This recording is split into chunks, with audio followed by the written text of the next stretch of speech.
MSNBC cuts ties unexpectedly with weekend host Tiffany Cross. It's funny, we just talked about her 2 weeks ago with the special she had with the what's the guy's name? He had a show where he was talking about black male voters and how they feel, and we were talking about how they're now using the talking points from black men online. Social media. Yeah. Tiffany Cross disheartened by MSNBC ouster, says my work is not done. Tiffany Cross, MSNBC weekend host who She'll be on the route or the griot. She'll go to the griot. Oh no, she's gonna be on the griot. What do they call it? The one that Black News Channel used to own. She's gonna be on that griot, the griot politics on YouTube. They're gonna throw her ass on YouTube.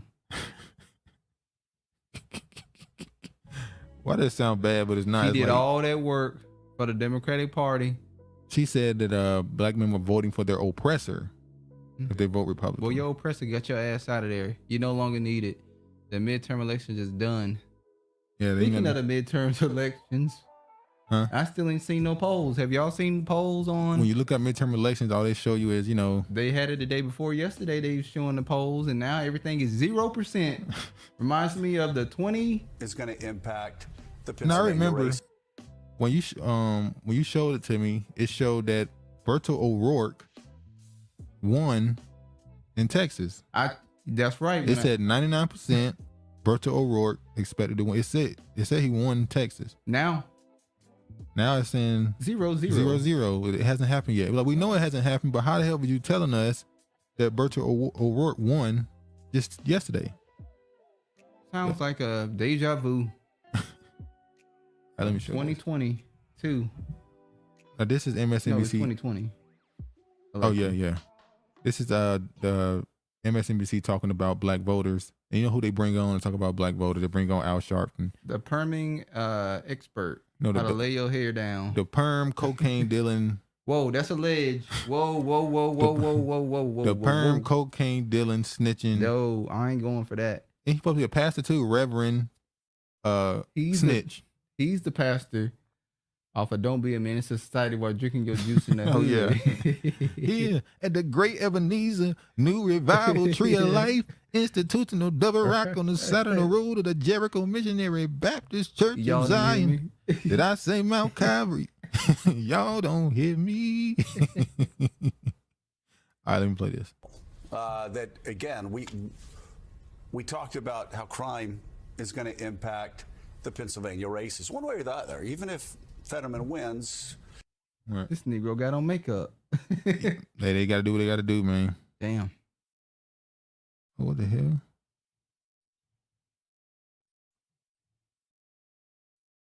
it's tighter because of crime. And I remember we had 4 black voters in Elise's focus group saying, hey, crime is the issue. We're afraid to go to work. We're afraid to come home. And is he reading the tele? I didn't know if that was Reverend Al Sharpton or Maxine Waters. How I knew is because it was Reverend Al Sharpton's real hair. They want a wig. Wow. Wow. That was crazy. Wow. Wow. Is that Auntie Max or is that Reverend Al Sharpton? I don't know. Wow. Okay.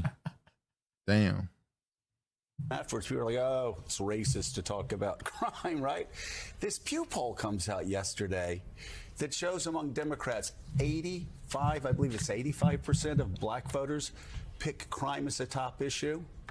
81% of black Democrats say crime is a top issue.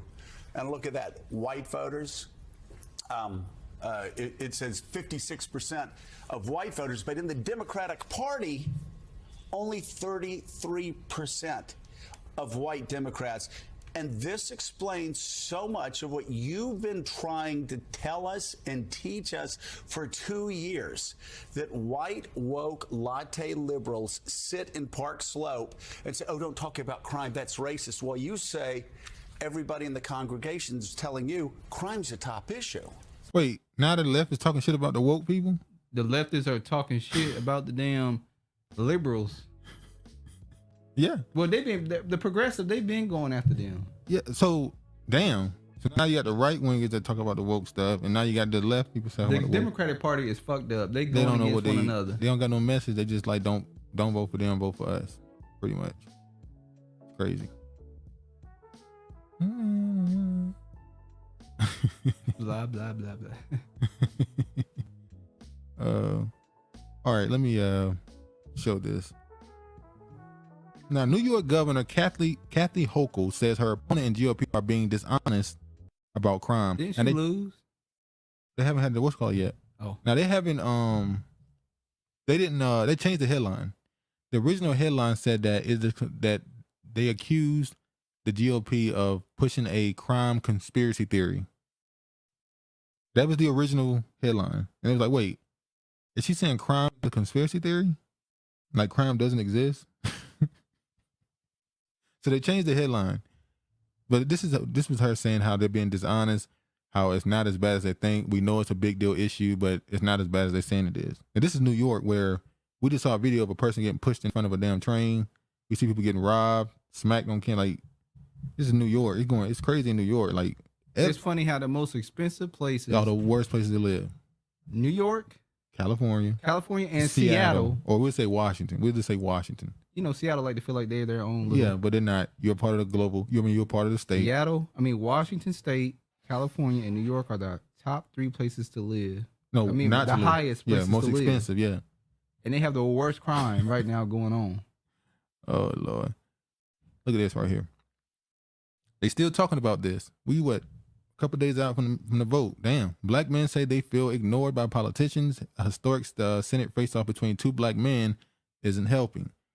Aaron Bethea says he voted election after election for U.S. presidents, governors, and senators. Yet those lawmakers have done little to and nothing to prove life for him, his family, or his community. Bethea said he believes the issues he cares about, financial freedom and equal investment in predominantly black schools, have largely been ignored. Where we from, nobody really cares about what black men think, said Bethea, the Atlanta father of 6 who owns a wholesale company that sells television.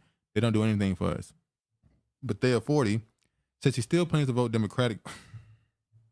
It's just Bethea, ain't it? Yeah, Bethea. Why? Bethea, 40, said he still plans to vote Democratic in Georgia's hotly contested gubernatorial and U.S. Senate races. But you just said they don't listen. You think they don't listen to you. They don't care what you think, but you're still voting for him. I don't get it. He's not voting with enthusiasm. He says he is hoping that one day someone will prioritize the needs of black men. One day. That's that same Negro spiritual that's thing he's saying. That's that, one day we'll get ours. How do you say it? That's that Negro spiritual spirit. We'll get ours when we go up in heaven and the cities is gold and where we live. That's what he's saying. Wine and honey. Boy. Why even have him in this article if he's not going to say he's not voting if he don't get anything, what's the word I'm looking for? What? Tangible. Yeah, if you're not getting anything tangible, I'm not voting. But there is not alone. Political analysts, researchers, and black male leaders say politicians are failing to reach some black men with messaging that resonates with them and visibly in their communities. Those shortcomings could particularly hurt Democrats in the upcoming midterms, giving black men are the second most loyal voting bloc for the party next to black women, experts say. And while black men have increasingly supported Republicans in recent years, and some say the GOP is still missing the mark, many black men said they are concerned that Georgia's Republican Senate candidate Herschel Walker does not represent them in a positive light, given his many public gaffes, history of domestic violence, and being an absentee father. Well, Warnock is accused of the same thing. No, he wasn't. He's accused of not paying child support. That's it. He's accused of being a slumlord and putting people out on the streets. Yeah. Yeah, I forgot about that.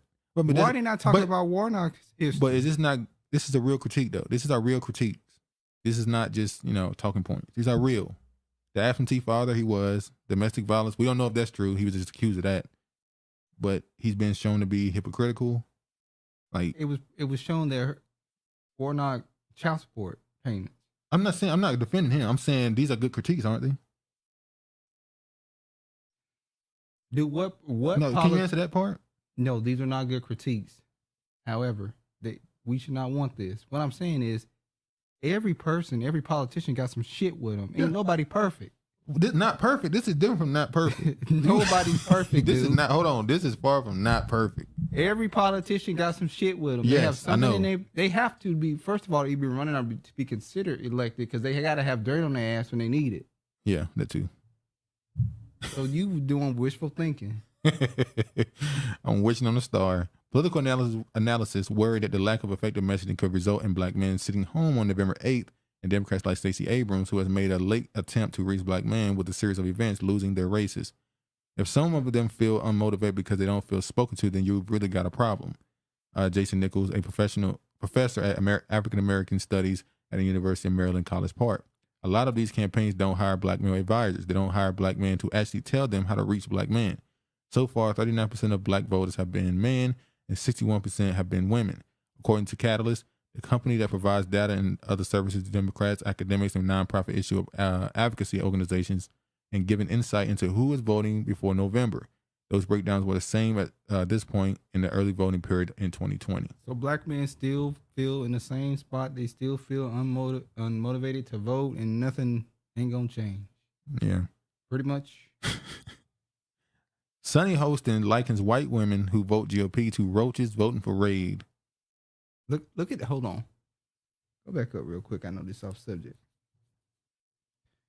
What to shop now in the corner? Once again, they have the white family, and they have what?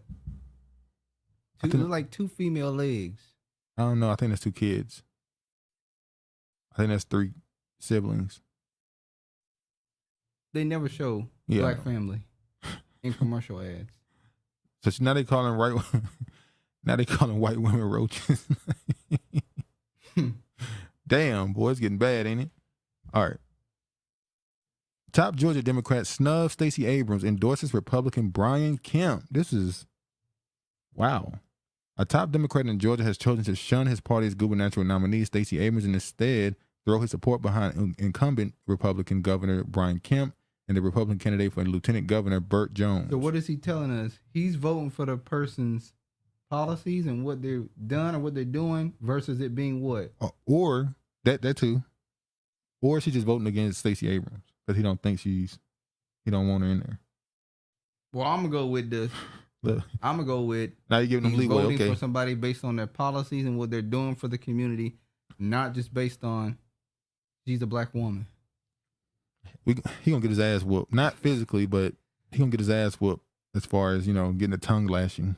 They're gonna go in on his ass if she lose that race. If she lose, she gonna lose. I'm just saying, if she lose that race, they gonna say this is what lost her the race right here. Black men not voting for her and a black man supporting the white male candidate. They're gonna say, oh, they look at themselves as male before black. Well, Stacey looks at herself as a female before black. Now this is written in the Atlantic. Democrats keep falling for superstar losers. They've been a better time to lose. There's never been a better time to lose an election. So basically what they're saying is in previous years, if you were a person that was constantly losing your elections, you would get thrown away. The party would just stop But they keep endorsing running them. But they keep running the people in their party who's losing. Because the people that are losing are the ones who are the extremists who they want in office to push certain policies. They must can't find nobody else to do what O'Burke and Stacey want to do. Yeah. So here, black men, a key voting bloc, leave Georgia governor's race an open question. As the rematch between, we talked about this already, black men are fixed as one of the most race central flow. Now, the fact that you can write all this stuff now, it's too late. 2 weeks before the election, I mean, you could have been talking about this literally a year ago. It means we're telling you this 2 weeks because we weren't ever planning on giving you anything tangible for your vote. We just let you know, hey, we just let you know you got to go vote. Get your ass off the couch and go down there and vote for us. Yeah. Could you please, we know you don't pay your child support. Can you please go vote? Twitter layoffs gutted election information team days before midterm. So Elon Musk fired, I think 40% of his staff, or he fired a whole bunch of people. And how he fired them, by the way, he didn't let them come into office and fire them. He wiped their at-home laptops while they were at work, while they were at home. He didn't let them come into the buildings. So he fired them while they were out. Because he knew that if he fired them when they were in the building, they would have probably had a protest and he would have had to negotiate with them. He wouldn't have been able to fire them. So he did it while they weren't at work. While they weren't at work. He wiped their shit while they was at home. So they found out they was fired. They couldn't come back to the building. They can't use their little card to get in the door no more. They go tap it. And now the Democrats are saying, oh no, this is dangerous because the elections are coming, midterms election, and we got to worry about this misinformation that's going to be happening on Twitter. This misinformation shit need to go away. We tired of it. They're not going to get rid of it. Twitter co-founder apologized for growing company too quickly. Devastating cuts to Twitter's workforce on Friday, 4 days before the midterm elections, are fueling anxieties among political campaigns, state Democratic, and election offices that have counted on the social network staff to help them combat violent threats and viral lies. The mass layoffs Friday gutted teams devoted to combating election misinformation, adding context to misleading tweets, and communicating with journalists, public officials, and campaign staffs. Now, why would a social media company need to have contact with journalists, public officials, and campaign staff?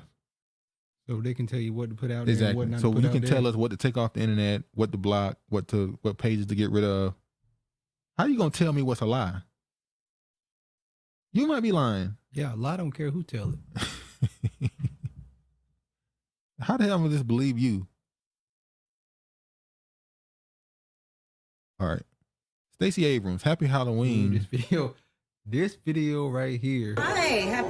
explains exactly why black men do not want to vote for Stacey Abrams. I'm gonna play this video, and we're not even gonna say nothing at first. I'm just let it play.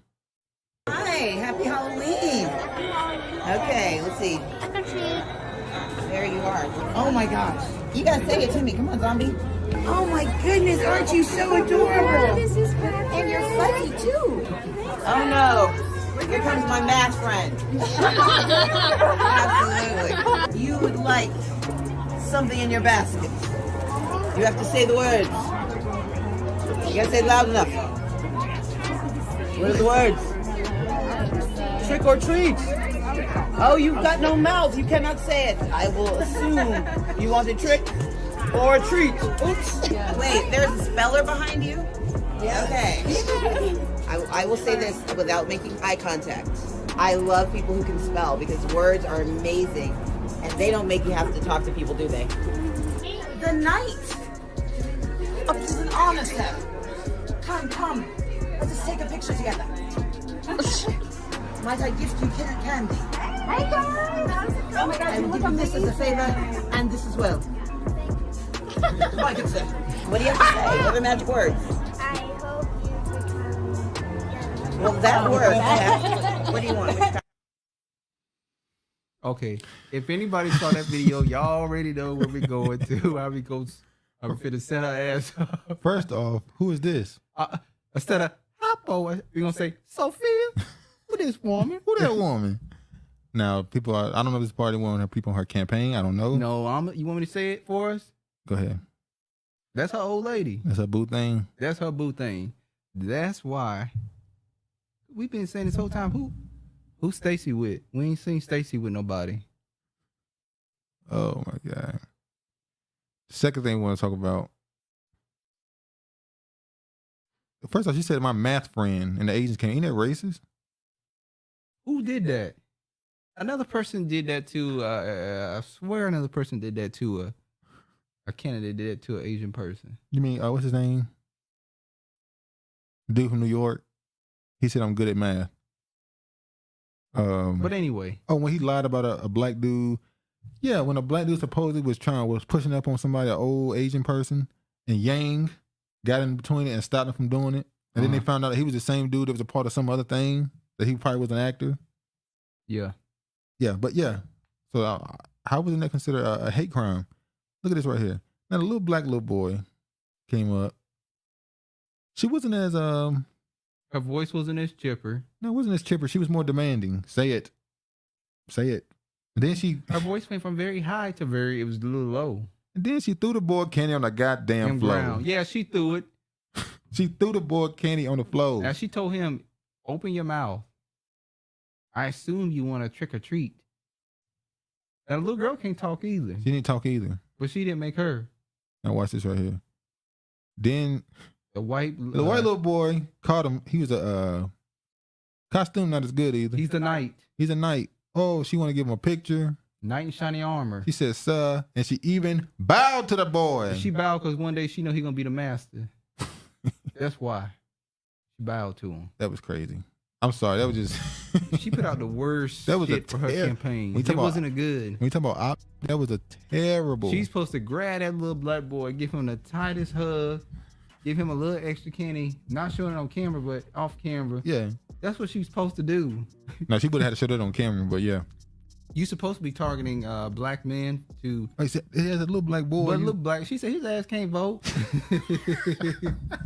I ain't finna kiss no ass nobody that can't vote. This little niglet can't vote. Little nigga that can't reach the ballot. Fuck him. Get that spook out of here. Oh shit! Damn little spooks. All right, with affirmative action in Supreme Court peril, changes could ripple beyond schools. We already talked about this. Well, y'all know it. Well, You have to get rid of it so you know who your enemy is. If they don't want to hire you, and they tell you that you got to build within. We've done it before. That's what everybody's talking about right now. The Supreme Court. Now, this is once again the same thing they did with Roe v. Wade.